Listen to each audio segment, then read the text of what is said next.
صحیح آپ کا ذاتی تجربہ ہے، چینی میٹھی ہے، اب آپ ہے کہتے ہیں، ہوگی نہیں، اب ہوگی سے ہے تک بڑا فاصلہ ہے۔ ز عشق تاب صبوری ہزار فرسنگ است، بہت فاصلہ۔ یہ جو ہے اس کو ایک اور اعتبار سے علامہ اقبال نے پھر اس پر بحث کی ہے کہ در حقیقت آج کے انسان کی گمراہی یہ ہے کہ وہ صرف ایک تجربے سے واقف ہے، اور وہ ہے ایکسٹرنل ایکسپیرینس، وہ تجربہ جو ہمیں حواس ظاہری اور حواس خارجی سے ہوتا ہے۔ آنکھ دیکھتی ہے، یہ تجربہ ہے، ہمارا ایکسپیرینس ہے، میں نے خود دیکھا ہے۔ کان سنتے ہیں، میں نے خود سنا ہے، چکھ کر دیکھا ہے، چھو کر دیکھا ہے۔ اور وہ جیسے کہ میں نے مثال دی حق الیقین کی، آگ انگارہ آپ نے ہاتھ میں لیا، وہی انگارہ ہے، یہ صرف کوئی انگارے کی صورت نہیں، انگارہ ہے اس لیے کہ چلا ہے، وہ آپ کی جو حس ہے اس کی لمس کی، اس سے آپ کو معلوم ہوا۔ تو چونکہ آج کے مادی دور میں اصل میں انسان کی نگاہ چونکہ حواس خارجی اور حواس ظاہری ہی پر مرتکز ہو گئی ہے، لہذا وہ تجربہ قرار دیتا ہے صرف خارجی تجربے، جبکہ اس خارجی تجربے سے کہیں زیادہ یقینی تجربہ باطنی تجربہ ہے۔ اندر انسان کو کچھ محسوس ہوتا ہے، اپنے باطن میں، اپنے من میں ڈوب کر پا جا سراغ زندگی۔ یہ جو باطنی تجربہ ہے یہ ہے اصل حق الیقین، اور یہ انسان کو حاصل ہو سکتا ہے اس دنیا میں، اس لیے کہ یہ تجربہ در حقیقت اس کی روح کو حاصل ہو رہا ہے، اس کا وہ وجود باطنی، وجود معنوی، یہ اس کا تجربہ ہے۔ جبکہ یہ تجربات جو ہمیں اپنے حواس ظاہری سے ہو رہے ہیں، یہ سب کے سب یہ ٹرانسمٹ ہو جاتے ہیں یہ اس برین میں آ کر، اور یہاں اس کی جو بھی پروسیسنگ ہے وہ ہوتی ہے جیسے کمپیوٹر ورک کر رہا ہو، لیکن اس کا تعلق جو ہے اس ہمارے احساس خارجی جو ہے، حواس خارجی کا تعلق یہاں سے ہے۔ جبکہ وہ جو حصے باطنی ہے اس کا تعلق قلب سے، وہ قلب جس کے بارے میں قرآن کہتا ہے وہ دیکھتا ہے، دل اندھا بھی ہوتا ہے، دل دیکھنے والا بھی ہوتا ہے۔ فَإِنَّهَا لَا تَعْمَى الْأَبْصَارُ وَلَكِن تَعْمَى الْقُلُوبُ الَّتِي فِي الصُّدُورِ، یہ آنکھیں اندھی نہیں ہوا کرتی، دل اندھے ہو جاتے۔ ابو جہل کی آنکھ اندھی نہیں تھی، دل اندھا تھا، تو معلوم ہوا دل کی بھی ایک آنکھ ہے، دل بھی دیکھتا ہے، دل سنتا بھی ہے، دل کا اپنا ایک حواس ہے اس کے، اور دل کا اپنا ایک تجربہ ہے۔ وہ تجربہ باطنی جو ہے، وہ جو انٹرنل ایکسپیرینس ہے، اقبال نے اس پر بلڈ کیا ہے کہ اصل یقین جو ہے، حق الیقین جو انسان کو حاصل ہوتا ہے، وہ اصل میں اس کا باطنی تجربہ ہے۔ اس کے حوالے سے ایک اور بڑی پیاری بات کہی ہے اس نے، اقبال نے،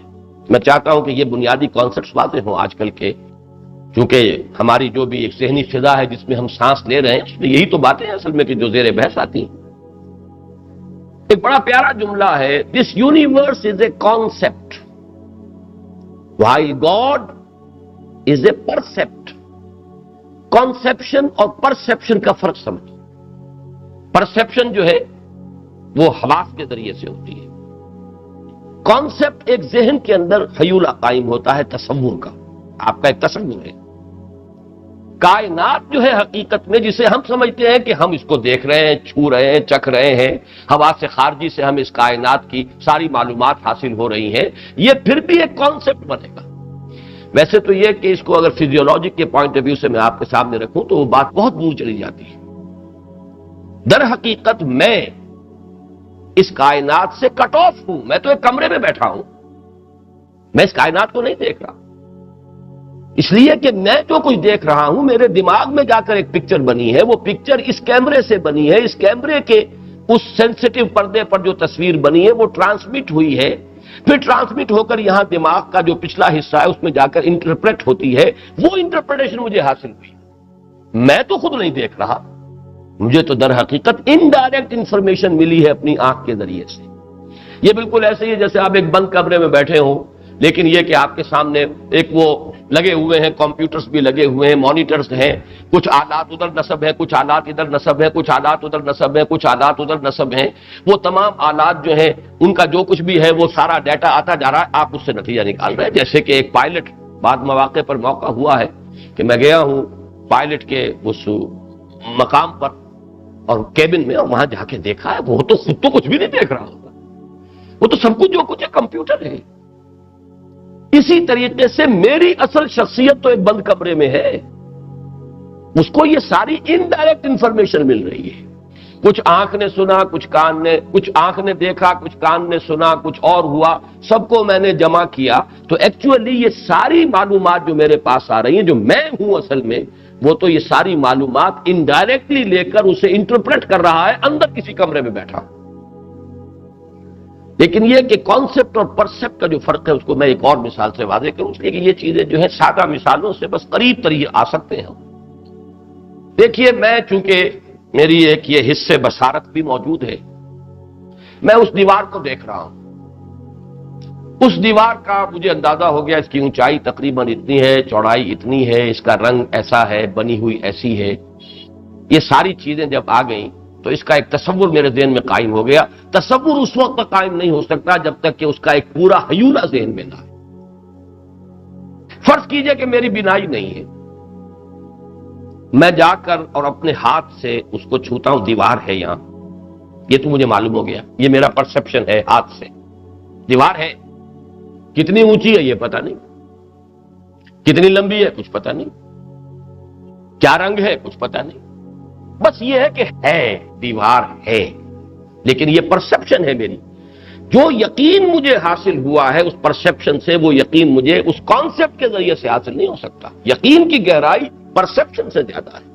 لیکن اس شے کا بحیثیت مجموعی تصور وہ کانسیپٹ ہے جو میرے ذہن میں قائم ہوا ہے۔ اس اعتبار سے علامہ اقبال کہتے ہیں کہ انسان کو اپنے باطن میں اللہ کی ہستی بالکل ایسے محسوس ہوتی ہے جیسے کہ دیوار پر آپ کا ہاتھ رکھا ہوا ہو اور آپ کو یقین ہے کہ ہے یہ دیوار۔ اس درجے میں انسان کو باطنی طور پر اللہ کی ذات کا اور اس کے وجود کا یقین ہوتا ہے۔ اگر اس کی یہ باطنی آنکھ کھلی ہوئی ہو، اندر کا اس کا جو قلب کا معاملہ ہے وہ بیدار ہو، قلب بیدار ہو، قلب مردہ نہ ہو۔ مجھے یہ ڈر ہے دل زندہ تو نہ مر جائے، یہ دل زندہ رہے تو یقین اللہ ہے۔ ہاں، اللہ کا تصور آپ نہیں کر سکتے۔ تصور تو تب کریں نا جب اس کا پورا ایک آپ احاطہ کر سکیں، آپ کا تصور محدود ہے۔ اسی وجہ سے ایک بڑا پیارا شعر ہے، یہ جو بھی گہری ایک معرفت ہے اس کی اس کے اندر جو ہے ترجمانی ہوئی ہے، دور بینان بارگاہ الست۔ یہ بارگاہ الست یہ در حقیقت اللہ تعالیٰ کے ساتھ انسان کا جو معاملہ ہے، الست بربکم قالوا بلی۔ تو جو لوگ، جو انسان اس بارگاہ الست میں دور تک دیکھ سکتے ہیں، دور بینان بارگاہ الست، جز ازی پین برداند کے ہست،